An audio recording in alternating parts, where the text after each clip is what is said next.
Black hole अंतरिक्ष में बहुत ही अद्भुत चीजें हैं। इनमें इतना ज्यादा ग्रेविटी है कि कुछ भी, यहाँ तक कि प्रकाश भी, इनसे बच नहीं सकता। जरा सोचो, एक ऐसी जगह जहाँ अंतरिक्ष और समय खुद ही मुड़ जाते हैं। यह है ब्लैक होल की रहस्यमयी दुनिया। इनका अस्तित्व ब्रह्मांड के बारे में हमारी समझ को चुनौती देता है। ब्लैक होल फिजिक्स की सीमाओं को आगे बढ़ाते हैं। वो हमें स्पेस, टाइम और ग्रेविटी की सीमाओं के बारे में सोचने पर मजबूर करते हैं। ब्लैक होल खाली जगह नहीं है। माना जाता है कि इनमें बहुत ही छोटी सी जगह में बहुत ज़्यादा मैस भरा होता है। यही डेंसिटी इतना तीव्र ग्रेविटी पैदा करता है जो इन्हें परिभाषित करता है।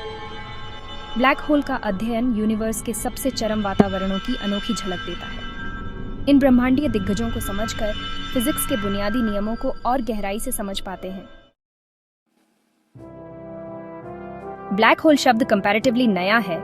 इसे 1957 में अमेरिकी फिजिसिस्ट जॉन व्हीलर ने गढ़ा था। हालांकि यह अवधारणा बहुत पहले के वैज्ञानिक विचारों में निहित है। 18वीं सेंचुरी में जॉन मिशेल और पियरे साइमन लाप्लास ने स्वतंत्र रूप से डार्क स्टार्स के बेयर मी थ्योरी दी थी। ये काल्पनिक पिंड इतने विशाल थे कि उनकी एस्केप वेलोसिटी लाइट की स्पीड से भी अधिक होता। जहां उनके उपकरण सीमित थे, वहीं उनके विचारों ने ब्लैक होल की आधुनिक समझ को आधार प्रदान किया। उन्होंने पहचाना कि ग्रेविटी का प्रकाश और पदार्थ पर गहरा प्रभाव पड़ सकता है। 20वीं शताब्दी की शुरुआत में अल्बर्ट आइंस्टीन के सामान्य सापेक्षता के सिद्धांत के विकास ने ब्लैक होल को समझने के लिए एक महत्वपूर्ण ढांचा प्रदान किया। आइंस्टीन के सिद्धांत ने गुरुत्वाकर्षण के बारे में हमारी समझ में क्रांति ला दी। इसने गुरुत्वाकर्षण को एक बल के रूप में नहीं, बल्कि द्रव्यमान और ऊर्जा के कारण स्पेस-टाइम के ताने बाने में वक्रता के रूप में वर्णित किया। आइंस्टीन खुद ब्लैक होल के अस्तित्व में विश्वास नहीं करते थे, भले ही उनके अपने थ्योरीजों ने उनकी भविष्यवाणी की। 20वीं शताब्दी के उत्तरार्ध तक ही वैज्ञानिकों ने उनके अस्तित्व का समर्थन करने वाले अवलोकन संबंधी साक्ष्य एकत्रित करना शुरू नहीं किया था। ब्लैक होल अपने स्वभाव से अदृश्य होते हैं। वे प्रकाश उत्सर्जित नहीं करते हैं। खगोलविद अपने आसपास के वातावरण पर उनके प्रभावों को देखकर ब्लैक होल की उपस्थिति का अनुमान लगाते हैं। दूसरा तरीका, ब्लैक होल में घूमते हुए अत्यधिक गर्म पदार्थ से निकलने वाली एक्स किरणों का पता लगाना है। ब्लैक होल पूरे ब्रह्मांड में विभिन्न आकारों और स्थानों में पाए जाते हैं। भाग 4, आइंस्टीन, हॉकिंग और ब्लैक होल के थ्योरीज। आइंस्टीन के सामान्य सापेक्षता के सिद्धांत ने ब्लैक होल को समझने की नींव रखी। स्टीफन हॉकिंग ने ब्लैक होल की हमारी समझ में महत्वपूर्ण योगदान दिया। हॉकिंग विकिरण का प्रस्ताव है कि ब्लैक होल पूरी तरह से काले नहीं होते हैं।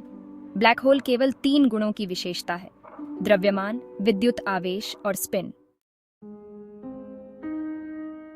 भाग 5, क्वांटम पहेलियां, ब्लैक होल और अतिसूक्ष्म।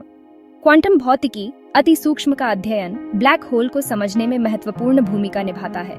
जहां सामान्य सापेक्षता ब्रह्मांड की बड़े पैमाने पर संरचना का वर्णन करती है, वहीं क्वांटम यांत्रिकी परमाणु और उप परमाणु स्तरों पर पदार्थ और ऊर्जा के व्यवहार को नियंत्रित करती है।